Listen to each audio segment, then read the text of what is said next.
શું એવું બની શકે કે આપણે જેને આપણી સૌથી મોટી તાકાત માનતા હોઈએ, આપણી સંપૂર્ણ સ્વતંત્રતા કે આપણી આઝાદી, એ જ ખરેખર આપણા માટે ગોઠવાયેલું એક બહુ મોટું છટકું હોય? હા, આ બહુ જ રસપ્રદ વિચાર છે. આજના આધુનિક યુગમાં તો કોઈ પણ પ્રકારના નિયમો કે સત્તા વિનાનું જીવન જીવવું એ જ એક આદર્શ માનવામાં આવે છે. બિલકુલ. પણ હજારો વર્ષો પહેલા એક લેખકે માનવજાતની આ જે નિયમો તોડવાની અને સ્વતંત્ર થવાની ઘેલછા છે, એના પર એક બહુ જ ઊંડું કાવ્ય લખ્યું હતું. સાચી વાત છે.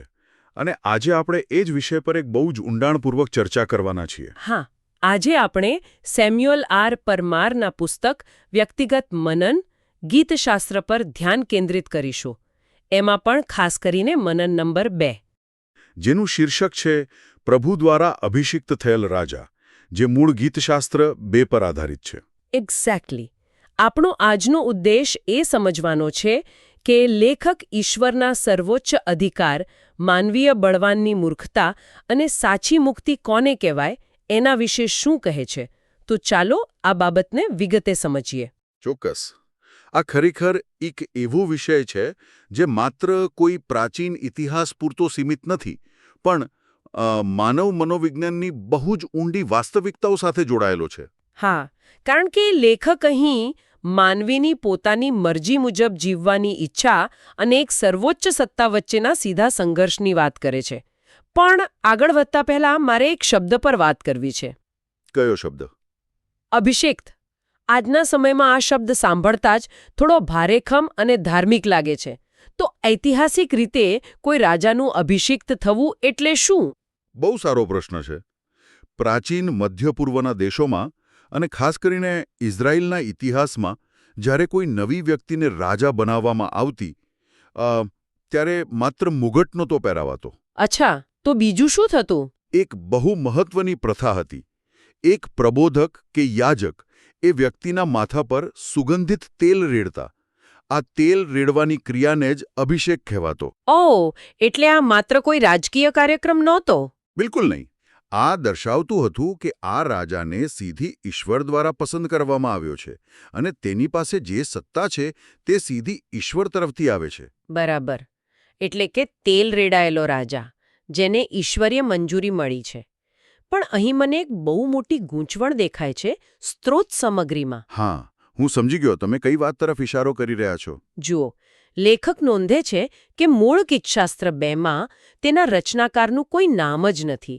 પણ નવા કરારમાં પ્રેરિતોના પુસ્તકમાં આ ગીતને રાજા દાઉદ સાથે જોડવામાં આવ્યો છે. બરાબર છે. પણ પછી તરત જ લેખક એવો દાવો કરે છે કે આ ગીતમાં જે રાજાનું વર્ણન છે એ દાઉદ નથી, પરંતુ પ્રભુ ઈસુ ખ્રિસ્ત છે.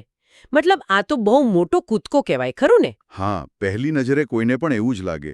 ઘણા અભ્યાસુઓ આ જ પ્રશ્ન ઉઠાવે છે કે એક પ્રાચીન હિબ્રુ કવિતાને સીધી ઈસુ સાથે કેવી રીતે જોડી શકાય. તો લેખક આના માટે શું તર્ક આપે છે? લેખક આ કૂદકો મારવા માટે ગીતમાં વર્ણવેલી સત્તાના વ્યાપ પર ધ્યાન દોરે છે. હા.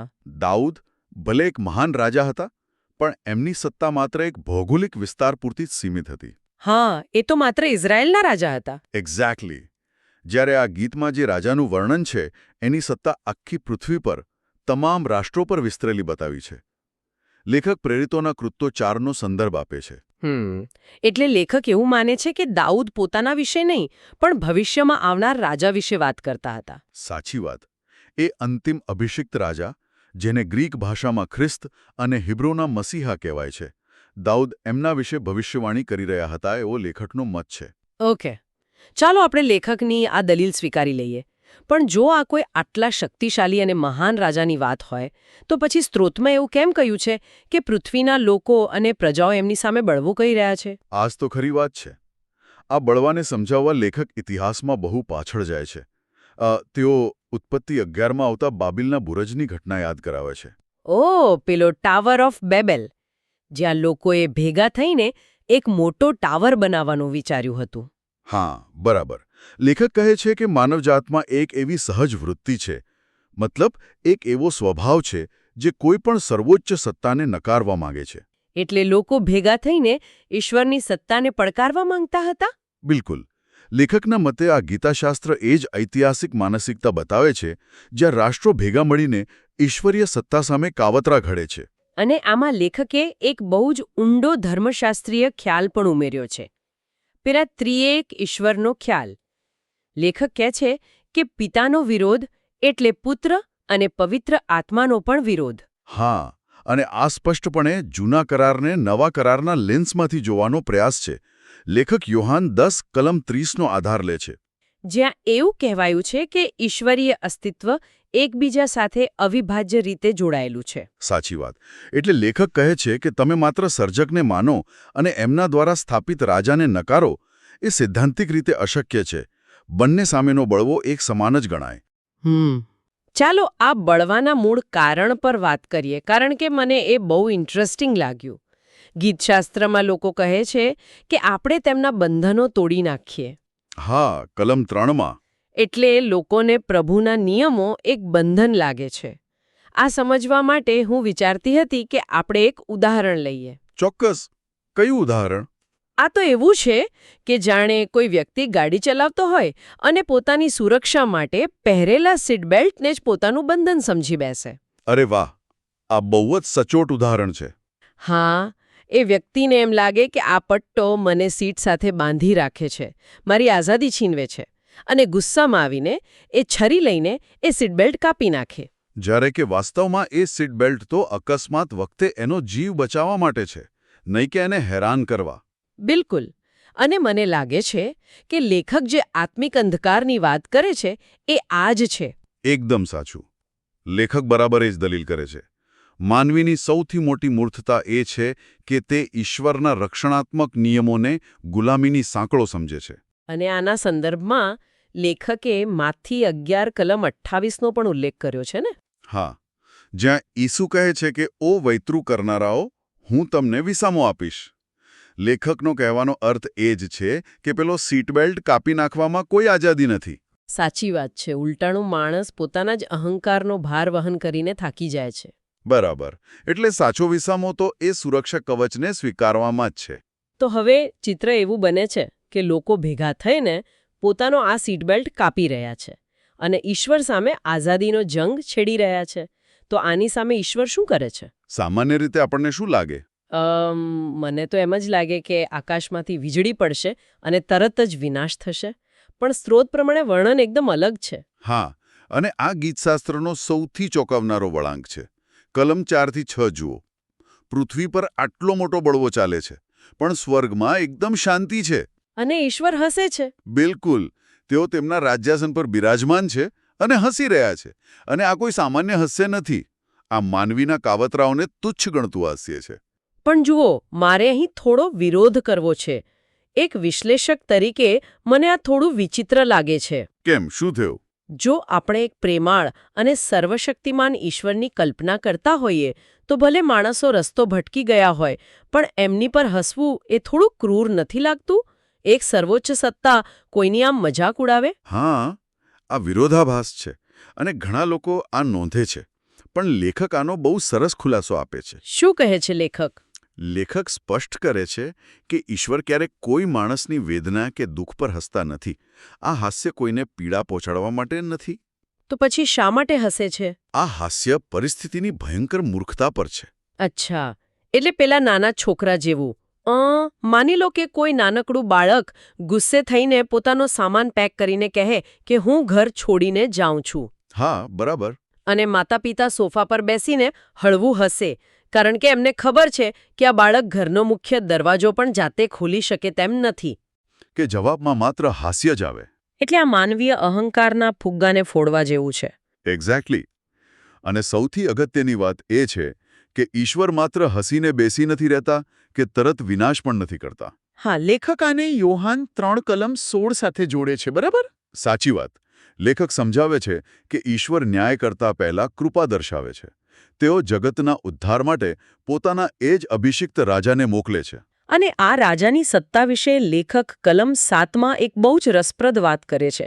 ઈશ્વર આ રાજાને મારા પુત્ર તરીકે સંબોધે છે અને હિબ્રુ 1:5નો સંદર્ભ આપીને એકના એક દીકરા શબ્દ પર બહુ ભાર મૂક્યો છે. હા, આ શબ્દપ્રયોગ બહુ મહત્વનો છે. લેખક આનાથી શું સાબિત કરવા માંગે છે? લેખક એ સ્થાપિત કરવા માંગે છે કે આ અભિષિક્ત રાજાની સત્તા કોઈ ઊંચીની લીધેલી નથી. એકના એકનો અર્થ એ છે કે ઈસુનું કોઈ અન્ય પ્રાણીઓની જેમ સર્જન નથી થયું. તો પછી લેખક કોલોસી પત્રનો સંદર્ભ આપીને કહે છે કે ઉલટાનું તેમના દ્વારા જ બધી વસ્તુઓનું સર્જન થયું છે. આ શબ્દો સમાન ગુણો અને સમાન અસ્તિત્વ દર્શાવે છે. આ સમજવા માટે આપણે એક આધુનિક કોર્પોરેટ જગતનું ઉદાહરણ લઈએ. આ કોઈ કંપનીના માલિકે મેનેજરને આપેલી સત્તા નથી. હા, જે થોડા સમય પછી પાછી ખેંચી શકાય. બિલકુલ. આ તો એવી સત્તા છે જ્યાં કંપનીનો સ્થાપક પોતે જ ઊભો હોય, જેની પાસે આખી બિલ્ડિંગ, જમીન અને કંપનીના તમામ પેટન્ટની માલિકી હોય. આ સત્તા સીધી સર્જક હોવામાંથી આવે છે. એકદમ સચોટ વાત કરી. જેણે બધું બનાવ્યું છે તેનો તેની બનાવેલી વસ્તુઓ પર સંપૂર્ણ અધિકાર તો હોય જ. હા, અને આ જ કારણસર લેખક કહે છે કે આ અધિકારની અવગણના કરવી એ કોઈ સાધારણ ભૂલ નથી. સાચી વાત છે. આ સીધું બ્રહ્માંડની વાસ્તવિકતા અને તેના સર્જકનો અસ્વીકાર કરવા જેવું છે. યોહાન અને પ્રકટીકરણના પુસ્તકોનો હવાલો આપીને લેખક કહે છે કે આખી સૃષ્ટિના અંતિમ ન્યાયાધીશ આ રાજા જ છે. આટલી વ્યાપક સત્તાની વાત કર્યા પછી લેખક અંતમાં એક બહુ સ્પષ્ટ પસંદગી મૂકે છે. કલમ 10થી 12માં ગીતકાર પૃથ્વીના રાજાઓને સલાહ આપે છે. હા, તેઓ કહે છે કે આ મૂર્ખામી ભર્યો બળવો છોડી દો અને માનયુક્ત ભયથી પ્રભુની સેવા કરો. અને ક્યાં એક શબ્દ પ્રયોગ છે જે આજના સમયમાં કોઈને પણ બહુ વિચિત્ર લાગે. પુત્રને ચુંબન કરો. હા, આધુનિક સંદર્ભમાં આ વાંચીને આશ્ચર્ય થાય એ સ્વાભાવિક છે. પણ લેખક આનો ઐતિહાસિક અર્થ બહુ સરસ રીતે સમજાવે છે. ઐતિહાસિક અર્થ શું છે એનો? પ્રાચીન મધ્યપૂર્વમાં જ્યારે નાના રાજાઓ કોઈ મોટા સમ્રાટ સમક્ષ હાર સ્વીકારતા અથવા મિત્રતાનો કરાર કરતા, ત્યારે તેઓ નમ્રતા અને વફાદારી બતાવવા સમ્રાટના હાથ કે પગને ચુંબન કરતા. ઓહ, એટલે આ એક પ્રકારનો આધીનતાનો કરાર કહેવાય. એક્ઝેક્ટલી. આ વફાદારી અને શરણાગતિ દર્શાવવાની એક રીત હતી. પણ જુઓ, આ જે મુદ્દો છે જ્યાં આધુનિક માણસ સૌથી વધુ અટવાય છે. લેખક ભલે એને નમ્ર તાબેદારી કહે, પણ જ્યારે પણ આધીન થવું કે શરણાગતિ જેવા શબ્દો આવે ત્યારે લોકોને એ ગુલામી જ લાગે છે.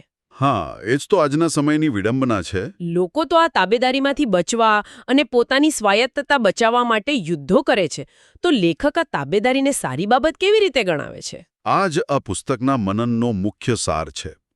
લેખકે અંતમાં વ્યક્તિગત મનન માટે જે પ્રશ્નો આપ્યા છે એ શ્રોતાઓને આ જ દિશામાં વિચારવા મજબૂર કરે છે. કેવા પ્રશ્નો? જેમ કે, શું આપણે ઈશ્વરના અધિકારને સાંકળ ગણીએ છીએ? લેખકની દલીલ છે કે ઈશ્વર કોઈ સરમુખત્યાર નથી જે બળજબરીથી ગુલામી કરાવવા માંગતા હોય. એટલે એવું ઈચ્છે છે કે મનુષ્ય પોતાની મર્યાદાઓ સમજે. સાચી વાત. લેખકનો તર્ક એ છે કે જેણે તમને બનાવ્યા છે તેની આધીનતા સ્વીકારવી એ ગુલામી નથી, પણ એક એવી શરણાગતિ છે જે તમને તમારા પોતાના અહંકાર અને વિનાશથી બચાવે છે. મતલબ કે લેખકના મતે આપણી પાસે બે જ રસ્તા છે. કાં તો તમે ઈશ્વરની સત્તા સ્વીકારીને આશીર્વાદ અને સ્વતંત્રતા મેળવો. હા, અથવા તો બળવો ચાલુ રાખીને પોતાની જાતને વિનાશ તરફ લઈ જાઓ. આખું વિશ્લેષણ માનવીય ઘમંડથી શરૂ થઈને અંતે એક પ્રેમાળ આધીનતા પર પૂરું થાય છે. આ બહુ જ ઊંડી ચર્ચા રહી, અને લેખકના આખા દૃષ્ટિકોણને સમજ્યા પછી મારા મનમાં એક વિચાર આવે છે જે કદાચ આપણને થોડા અસ્વસ્થ પણ કરી શકે. એવો કયો વિચાર છે? હું વિચારતી હતી કે જો લેખકનું આ વિશ્લેષણ સાચું હોય અને જો મનુષ્યનો મૂળ સ્વભાવ જ બળવો કરીને પોતાની જાતને સ્વતંત્ર સાબિત કરવાનો હોય, તો આજના આધુનિક વિશ્વમાં આપણે જેને આપણી સૌથી મૂલ્યવાન સ્વતંત્રતા માનીએ છીએ, હા, અને જેની રક્ષા માટે આપણે સૌથી વધુ લડી રહ્યા છીએ, શું એવું બની શકે કે એ જ બાબતો ખરેખર આપણા માટે સૌથી કઠોર આત્મિક સાંકળો બની ગઈ હોય? ઓહ, આ ખરેખર બહુ ઊંડો અને પડકારરૂપ વિચાર છે. જો પેલા સર્જકના બંધનો જેને આપણે સીટ બેલ્ટ કહ્યા એ જ મુક્તિ અને સુરક્ષા આપનારા હોય, તો આપણે જેને આપણી આઝાદી કહીએ છીએ એ આપણને ક્યાં લઈ જઈ રહી છે? શું આપણે ખરેખર સ્વતંત્ર થઈ રહ્યા છીએ કે પછી માત્ર એક મોટા ભ્રમમાં જીવી રહ્યા છીએ? આ પ્રશ્ન ખરેખર દરેક વ્યક્તિએ પોતાની જાતને પૂછવા જેવો છે. બિલકુલ. આ એક એવો પ્રશ્ન છે જેના પર દરેક વિચારશીલ વ્યક્તિએ મનન કરવું જોઈએ, પછી ભલે એ આ સ્ત્રોતને ધાર્મિક સત્ય માનતા હોય કે એક પ્રાચીન ફિલોસોફી તરીકે જોતા હોય. હા, સાચી વાત છે. આ સઘન અને ઊંડાણપૂર્વકની ચર્ચામાં જોડાવા બદલ ખૂબ ખૂબ આભાર. ભવિષ્યમાં આવા જ જ્ઞાનવર્ધક વિષયો સાથે આપણે ફરી મળીશું.